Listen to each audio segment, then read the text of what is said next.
I'm not sure if you guys follow the Imam of Peace. If you're not, you definitely should be following him. I believe he is Australian. He is, yes, Muslim, but believe it or not, he's a Muslim with a brain. He is a Muslim that calls out the religion of Islam in all of its horrendous forms. And someone like that, I can actually really respect. Now, personally, I don't know why the Imam of Peace, knowing full well what Islam is all about, why in the world he is actually an Imam, first and foremost. But perhaps it's a good thing that he is an Imam and he is teaching most Muslims, or lots of Muslims, I should say, the dangers of, well, following Islam to the crystal clear intentions that is actually in the Quran and in Sahih Bukhari, or however he pronounces it, Bukhari, which are these texts that the Muslims follow. Now, there's one in particular that makes its intentions, not just the Quran, but Sahih Bukhari, not to coexist, not to assimilate, but to kill, destroy, and conquer. They call it jihad. Jihad is a way, holy war. So they're not going to assimilate. They're not going to coexist peacefully with people. They want Jews, Christians, anyone that is not part of their death cult religion, they want them gone. That is what their texts say. That is what they have brought to the West. Just so you guys are aware of that. Because I don't think many people really understand Islam's true intentions. But Islam makes its intentions crystal clear.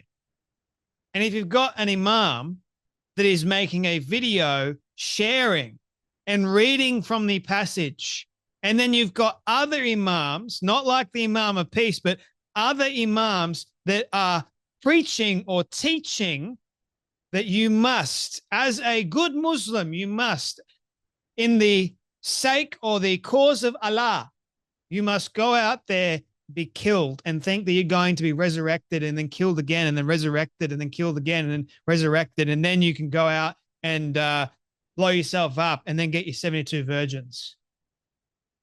That's what the text says, in praise or in the name of Allah. In the name of Satan, because that's who they're worshiping. If you have got someone that claims they love death more than they love life, don't you think that's more about worshiping the devil rather than worshiping God? Because doesn't God love life? He created life. Let that sink in for a moment.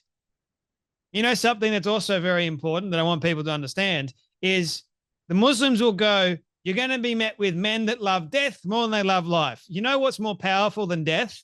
Life. You know something?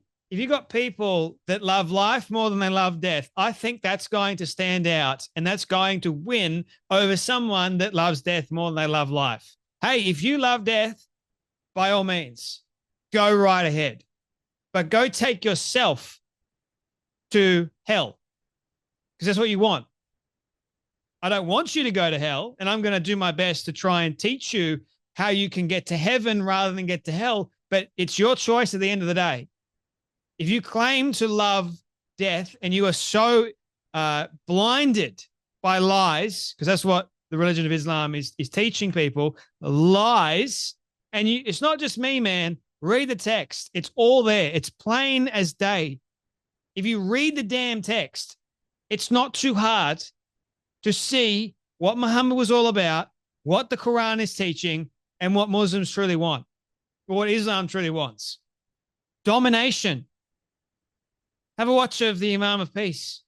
There is the chapter of jihad, so nobody says we're making things up. Chapter of jihad.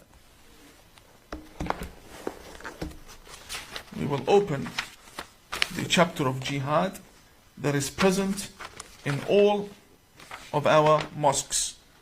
That I wish that I could be killed for the sake of Allah, then brought back to life, then killed, then brought back to life, then killed, then brought back to life, then killed once again, and then you go become a martyr and you go and you get your 72 virgins. And this is not something that we are just reading. This is not a magazine. This is Sahih al-Bukhari. The authentic. Sahih means authentic. After intense filtration for 1,200 years, this is what we have now come with to form the religion of Islam. So when you see its non-stop attacks towards the West, you know why. Because they themselves wish to die, come back to life, to die again, come back to life, and die and come and non-stop. This love for death that they have. I would have loved nothing more than to strive for the sake of my Creator until I am killed in that path. And then I would have loved to have been resurrected and then killed, and then resurrected and then killed, and then resurrected and then killed. He said, sallallahu alaihi wasallam, if it was up to me, I would have 4 lives that I give for the sake of Allah subhanahu wa ta'ala, one after the other, one after the other, one after the other. If you ask the martyr while he's in Jannah, what is your wish? He will say, I want to go back to this world and to be killed in the cause of Allah. And go back and to be killed in the cause of Allah. Allah has human enemies on earth, and my role as a Muslim is to kill his enemies on earth. This is the Imam of Peace saying this. He is teaching us what, after 1,000 however many years, Islam has been brought to the West like this. This is their package. So when we see all the attacks, when we see all the hatred, when we see all the protests on our streets, when we see all the fear from our politicians and our police, it's because of this. This book, or these books, are in every single mosque in Australia. And not just in Australia, but across the Western world. So if you've got a text or imams teaching and preaching from these texts that I wish in the namesake of Allah to die, then to be resurrected, then die again, to be resurrected, and then it continues. So why is it that when we go out on, or we see on the news, or we go out in the streets and we see people going, Allah Akbar, boom, that's the last thing you hear, right? They want this. They've been lied to from a text, a authentic text, apparently, according to the Imam of Peace. Now, most Muslims would probably consider the Imam of Peace to be a traitor, but he ain't. He's warning people. You don't call yourself the Imam of Peace for nothing. It's not because you are lying about the religion. He's not. He's telling the truth. You call yourself the Imam of Peace because you actually believe in peace. You don't believe in what the Quran or even Sahih Bukhari is talking about. And there's several other texts as well that pertain to the Islamic, I wouldn't even call it a faith, but death cult, that tell you everything you need to know about it. And we should know. We should be informed. It's dangerous. I wish in the cause of Allah to go to paradise, to destroy all of Allah's enemies. Really? I didn't know that God had enemies on earth.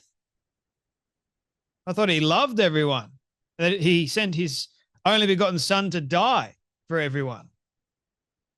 Enemies? Are you kidding me? And so henceforth, ladies and gentlemen, I hope this has been a help to some of you, because I've been talking about it for quite some time. And believe you me, it's not easy, but Tommy Robinson has interviewed the Imam of Peace. The Imam of Peace, I like what he has to say. He calls out Islam as a whole and the radicals that are part of Islam. Islam itself is radical. And someone like that, I can actually respect. because he wants peace. Christians want peace. We just want to live in harmonious peace, right? But these people don't. And so they're teaching, and all it takes is for some vulnerable mind to hear the teaching of you must love death more than you love life. And guess what? If you go for it several times, thinking that you're going to be resurrected several times over, no. You end up in hell. Not paradise, hell. Good luck with that. Believing in a lie. Anyway, that's enough from me, but you guys take care, be blessed, and I'll see you all in the next video.